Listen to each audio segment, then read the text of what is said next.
50,780.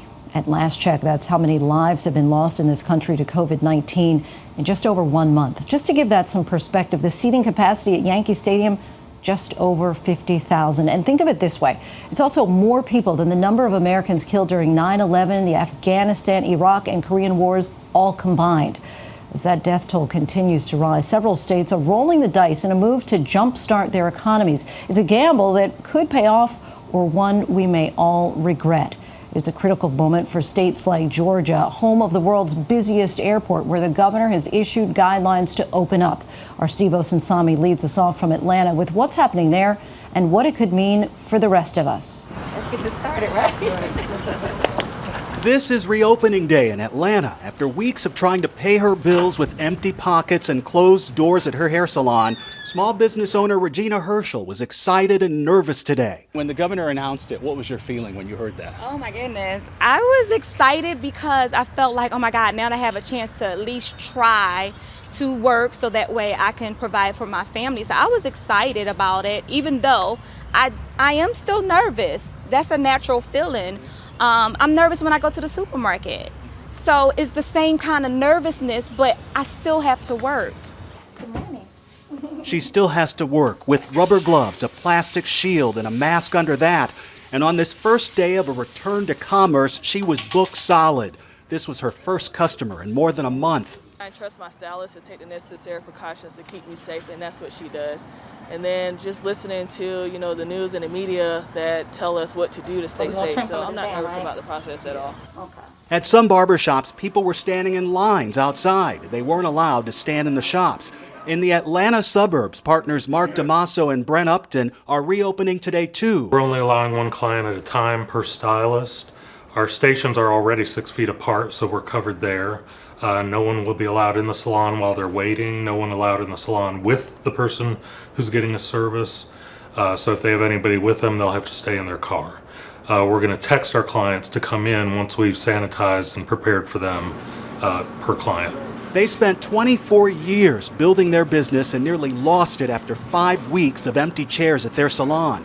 They're pre-screening clients for colds and coughs on the phone and taking temperatures when they arrive. If you thought the toilet paper situation was crazy, wait till 300 million people want a haircut at the same time. So, and that's what's happening. Yes. But you guys are booked for 3 solid weeks straight.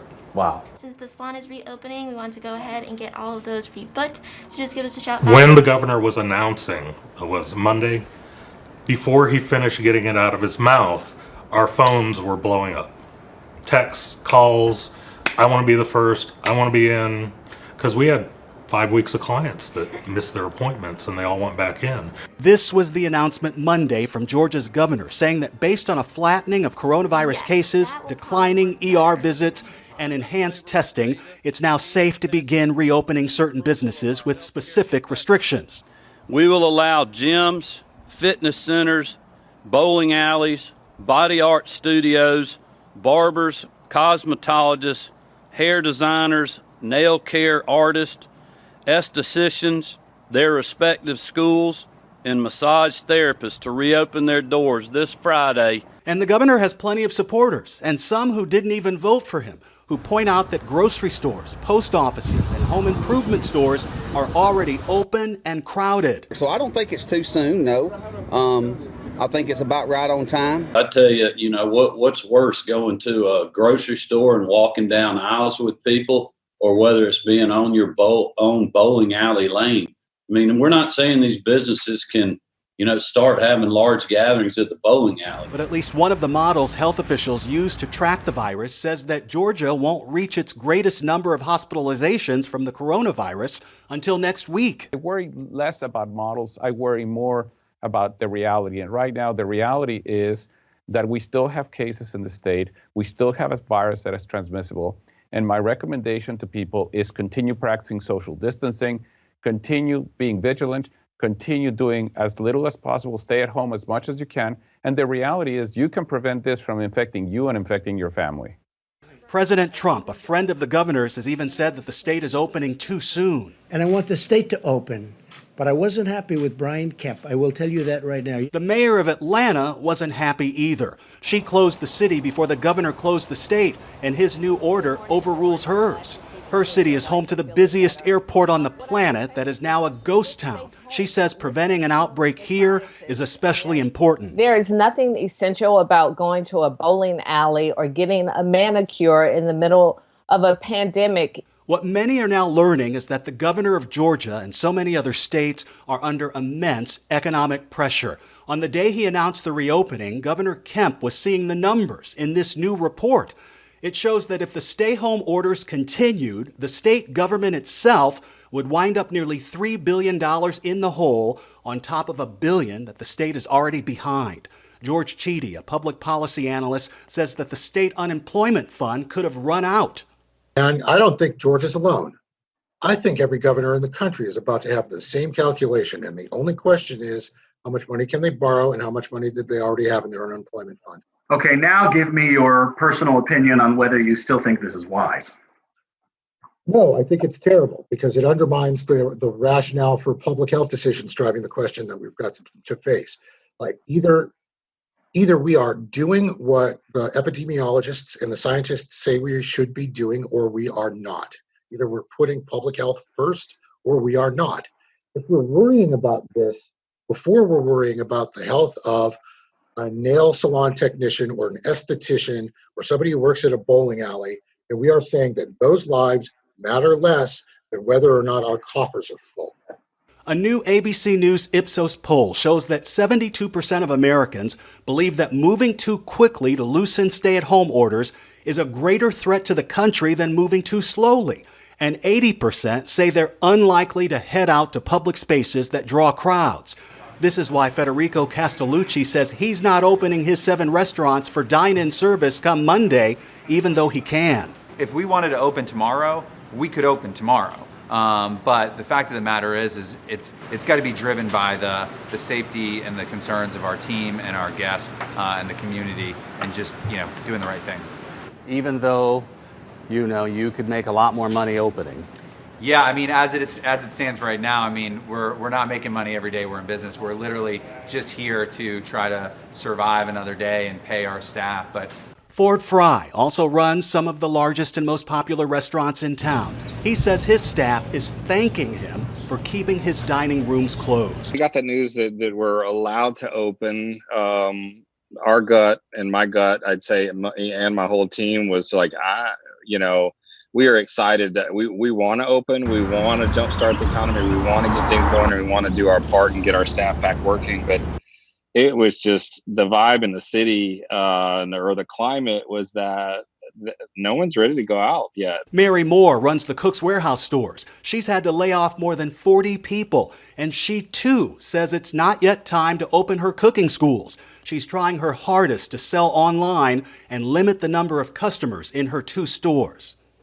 I think the reopening, it feels premature. I mean, none of my staff is comfortable operating in a way differently than we are right now. I certainly wouldn't reopen the cooking schools. I don't think our customers are ready to come flooding back in the doors. Yeah. And so you can say we're open, but it's very different from actually being open. But the pressure that it creates to say that, I think is dangerous. Late Thursday night, Georgia's governor shared more guidelines for businesses that were reopening the next morning, limiting restaurants to no more than 10 people for every 500 square feet of dining room space, no more than 6 people a party. And at movie theaters, which are also allowed to open on Monday, people have to be seated at least 6 feet apart. The governor says he will enforce these guidelines and says if none of this works and there's an explosion of COVID-19 cases, he'll revisit keeping businesses open. Experience flare-ups anywhere, we now have the tools to deal with that. Georgia isn't alone. Oklahoma, Minnesota, South Carolina, Alaska, and other states are reopening some businesses today, over the weekend, and Monday. You can argue over the timing of it all, but there's no debate over the feeling. There is something emotionally relieving about escaping from our homes and our fears, where we can enjoy the little moments and possibly get back to our lives. Critics of the Georgia governor say he's taking a gamble with public health, but even his critics are hopeful that he's right. Restaurants, those specific memories special occasions, specific dishes, moments are, something that we took for granted a little bit, and so I think when the time comes for those days to come back, I think people are going to be more appreciative. There'd be more gratitude. We're joined now live by Steve Osunsami. Steve, you mentioned that ABC poll. The vast majority of Americans say that they support stay-at-home orders. From what you're hearing, do you think that that reflects the general mood in Georgia? I do. I think most people here agree with the respondents of that poll. But I will say that the minority opinion might be a little greater here because there are significant concerns about the economy. You've got a lot more people who need more help and a lot more people on those unemployment rolls that are a big concern to the state. And how are lawmakers in states like Georgia balancing the desire to reopen with the reality that cases continue to rise? I think that's the question. That's the problem. There isn't really an answer to that, and it's up to different authorities. Each governor is going to sort of make decisions based on the information that's presented to them, and some are going to decide to lean more in the direction of the economy, and others are going to decide to lean more in the direction of being concerned about the health risks. But at some point, we're all going to have to get together and figure out how we're going to best get our lives started over again. Get together because we're in it together. All right, Steve Osunsami, thanks so much for that report. Hi, everyone. George Stephanopoulos here. Thanks for checking out the ABC News YouTube channel. If you'd like to get more videos, show highlights, and watch live event coverage, click on the right over here to subscribe to our channel. And don't forget to download the ABC News app for breaking news alerts. Thanks for watching.